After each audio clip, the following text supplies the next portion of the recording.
Do you ever feel like your vintage treasures are hidden in plain sight on Etsy? Customers can't buy what they can't find. And if your shop sections aren't set up strategically, you may be losing sales. But here's the good news: shop sections aren't just for buyers, they're one of the best tools for us as sellers, too. They make it easier to highlight promotions, track what's selling, and even plan what to source next. Today, I'll show you why Etsy shop sections matter and how they can maximize your visibility. And then I'll take you behind the scenes to show you exactly how I organize mine. Hi, I'm Carol, a lifelong learner and a vintage enthusiast. I share the history and stories behind timeless treasures. And while I'm not an expert, I'll show you how to sell with confidence on Etsy so you can turn your love of vintage into a thriving shop. Not all buyers shop in the same way. Some search, some browse categories, and some explore shop sections. Sections create multiple pathways for discovery, more visibility. Sections help your shop have the organization that makes it feel like a curated boutique. When I first started arranging my merchandise into sections, I just got to say, I didn't know what I was doing. I don't even remember the sections that I had. Sections aren't just helpful for customers, they're one of your best seller tools. They help you track what's selling. If a section is thinning out, you know what to source. Now, I also track with my storage bins, which you may be able to see here behind me, especially the ones where I have wedding and anniversary, which are my best sellers in my shop. When those bins are starting to get low, I know I'm out of wedding and anniversary, but the other merchandise is just stored in the bins kind of randomly where I have room when I get the item.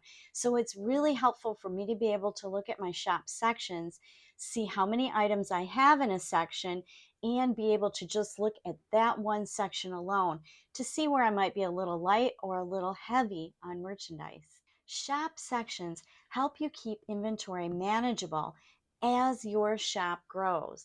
Etsy allows up to 20 sections. Now, in addition to that, if you have items that are on sale, currently I have a few items 40% off in my shop, Etsy will put up a shop section that says on sale.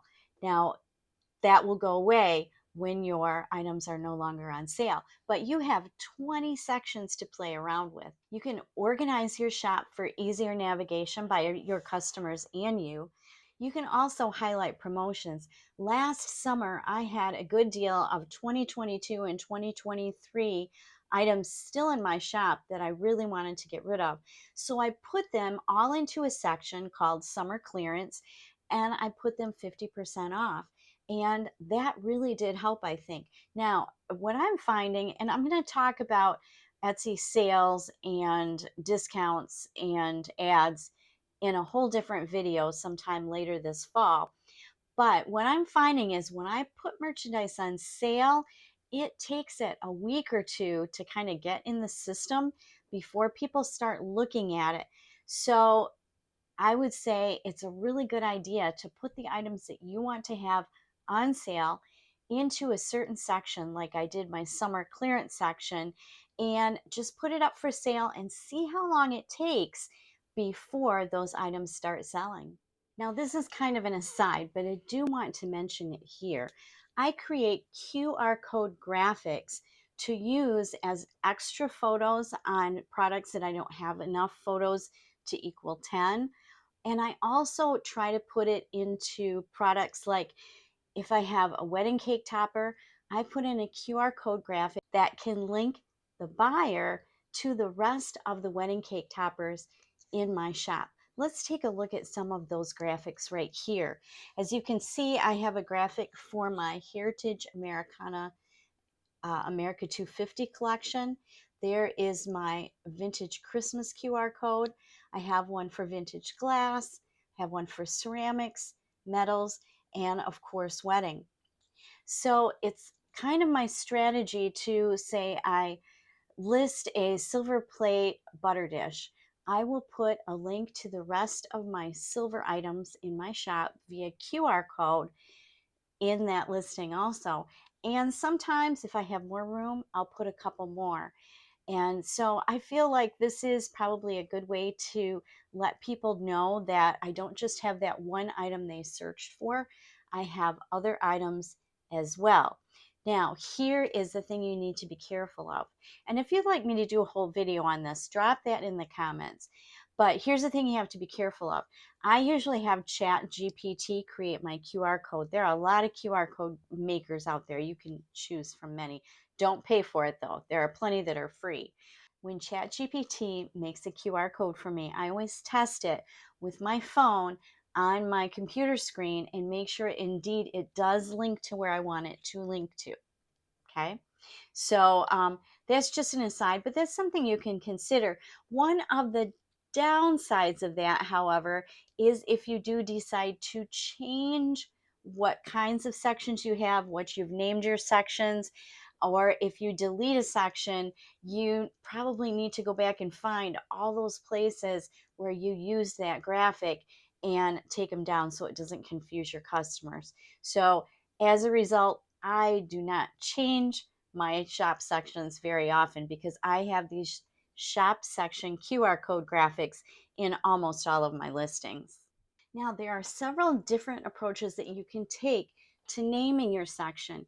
Probably the best thing to do is just take a look at your inventory sheet, take a look at your shelves if you store them on shelves, and see what your categories look like. How might you best organize them? Here are a few examples just to give you some ideas to get you started. These first type of section labels are basically function-based section names. These focus on how the buyers will use the item. Examples are tabletop treasures, home accents, barware, and entertaining, although that might be a little long because I think that we are constrained to 20 characters for a section name. Keepsakes and collectibles, wedding and celebration decor, holiday and seasonal finds. These appeal to buyers who shop by lifestyle or purpose, and I'm sure that you can link those to a Gen X or a millennial or a Gen Z or something like that. I'm sure there's research out there that would help you if you are seeking a certain customer. So that's function-based sections. Another way to do it, and this is how I did it initially, and I'll tell you why I stopped, but these are era-based sections. So here the focus is on design language, period, or aesthetic instead of the item's function. Some examples are mid-century modern, Victorian elegance, colonial and Americana, Art Deco flair, retro kitchen, and timeless classics, kind of a catch-all section. You don't want to use section names like miscellaneous. So these appeal to collectors or shoppers with a specific style or era in mind, more like the kind of people who are really trying to achieve a certain style in their home. They would be looking for merchandise that fits that style. So the reason I quit using era-based section names is because I found that I had more mid-century modern than really anything else, and it didn't leave me with balanced sections. You know, it's okay to have larger sections and smaller sections, but you don't want to have two or three sections where you only have two or three or even one item. So just look at your merchandise and see what you've got. Now, this is what I've ended up with in my shop, just as an example, not telling you you have to do it this way. I guess I'll call mine a hybrid section type of an approach. My sections focus on the what and the when. So I have America 250 collectibles, which are vintage items for celebrating America, mostly bicentennial items. I have vintage wedding, cake toppers, decor, and anniversary. Vintage metals, silver plate and brass items, anything else metal that I get. Once in a while, I will have something that's bronze. I also have a vintage glass section where I have art glass, crystal, and functional glass like drinking glasses, barware. And I have a vintage ceramic sections, but I also have pottery in that ceramics section. And I have my catch-all, which is curated collections. This is where I have my vintage bundles that I've just started selling. And actually, those are starting to pick up in sales. So I may do some more of these curated vignettes and sell them as bundles. And I do have a few POD designs in my shop as well. And so that's where I keep those. I feel like these appeal to collectors, decorators, and gift seekers. But like I say, you're going to have to look at your merchandise and see how you can best organize it and present it to your customers. So now I want to show you how to change section names. This will also help you to be able to set up sections in your shop. Obviously, my shop is already set up with sections, so I can't show you from scratch, but I can show you what I have in mind. Now, I'm going to go over here and I'm going to go to sections and I'm going to choose to look at my vintage wedding section. Now, I've been thinking about this for a while. Do you notice something? Yeah, this is an anniversary item. This is an anniversary item, and it's in the wedding section. I feel like maybe my anniversary items, which I sell a lot of, need their own section. So that's what I'm going to do today. I'm going to go over here to manage sections. And here you can see all of the sections that I currently have in my shop. I'm going to add a section and hopefully it will fit. Vintage anniversary. Oh, it does. You only have 20 characters, so that fits. I'm going to say save. All right. Now I am going to move it up so it's near the wedding. There you go. You can change the order that you want around. I probably should move Vintage Christmas right up here to the very top. I don't know if it makes any difference, but that is how you move it around. You just hold down your left mouse and move it on the arrow. If you want to tweak it, you can use this little pencil here, and that will let you go back in and fix a spelling error or something you want to add, something like that. So now that I have my vintage anniversary section set up, I'm going to just click on one of my listings and I'm going to scroll. I'm going to make sure I check off that make an offer that always pops up. I'm going to scroll all the way down to sections and I am just going to click on this and I'm going to say, no, I want this to be in vintage anniversary. And once I publish the changes, there it is. That's one way you can do it. Here's another way you can do it. I am going to click on Quick Edit, okay? Then I'm going to go down to that next anniversary item, which is right here. Oh, there it is. You can also do it in Quick Edit by coming to this section and just clicking where you want it to go. And as soon as you get that red check mark, you don't even have to save it. It automatically saves. This is one way that you can do it more quickly and you can make sure that you don't forget and leave that make an offer turned on. That always just drives me crazy. I don't know why. Okay, I've got this plate for 10th anniversary. It's going to turn into vintage anniversary. Here's some more anniversary gifts. Click vintage anniversary. Here's another anniversary item. And another anniversary item, a vase. I'm almost to the end. Sorry if you're getting bored. Don't click out. We'll be done quickly.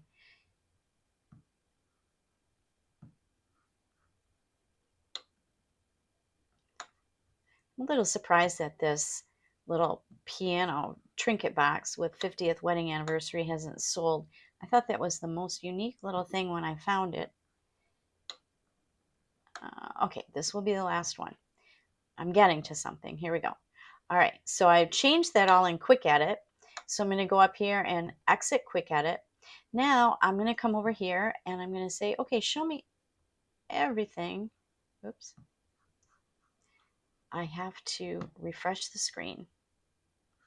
Now, let's go to Vintage Anniversary.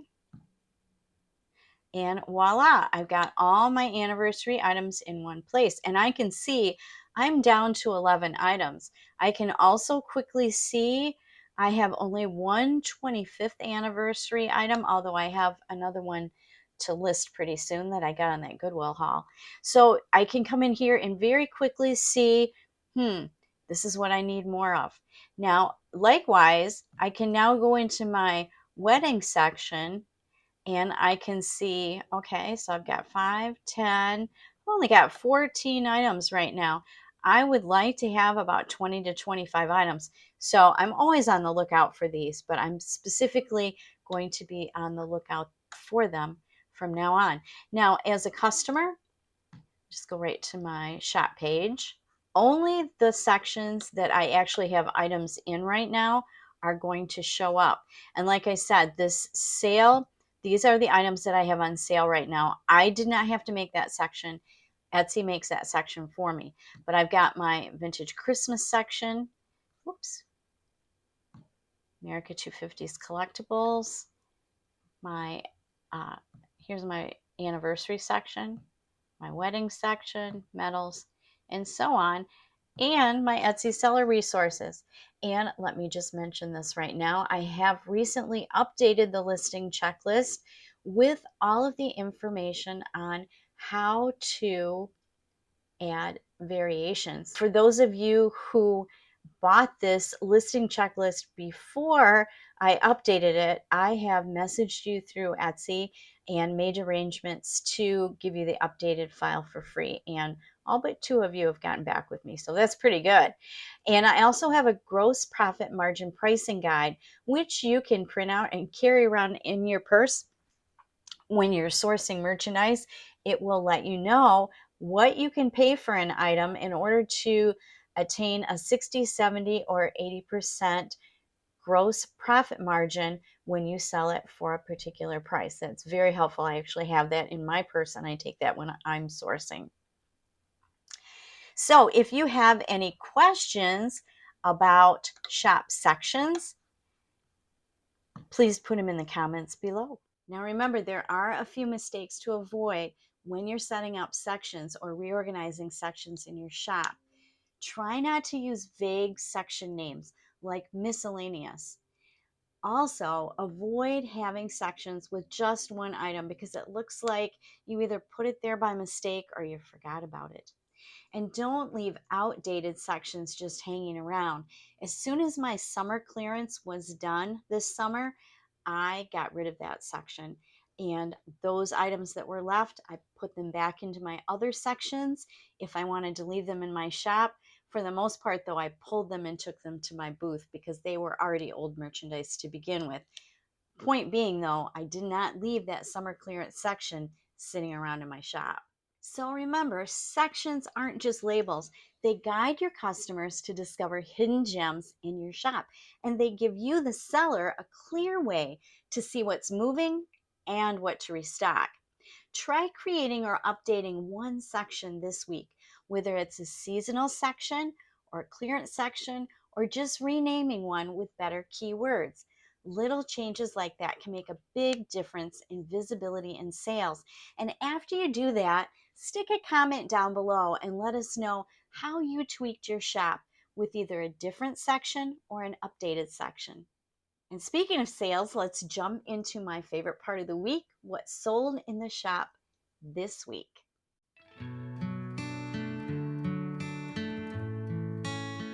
This week, I sold a beautiful set of mid-century modern silver-plated candlestick holders. What made this sale exciting was that the set went to a wedding and event decor company in Missouri. They use pieces like this in their styling and in their rental inventory. So these are going to get enjoyed by lots of people over and over again in the future.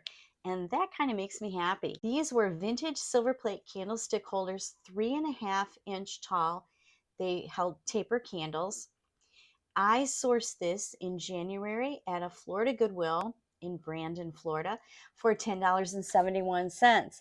It was kind of a high cost, but I could tell that even though they were badly tarnished, they were really good, heavy quality candlestick holders. Now, I had them originally listed, I believe, for $28, but since they've been there for almost 2 years, I have reduced the price over time. So they sold on October 14th for $20. My gross profit ended up being $9.29. My gross margin was 46.45, and my return on investment was kind of a measly 87%. But I feel happy that at least I got to sell these not quite at 50% off, and I just feel like they went to a great buyer who's going to make sure that lots of people appreciate them in the future. And speaking of appreciating people, I appreciate you. Thank you so much for subscribing, for liking these videos, for sharing these videos, and for putting comments in the videos. See you next time.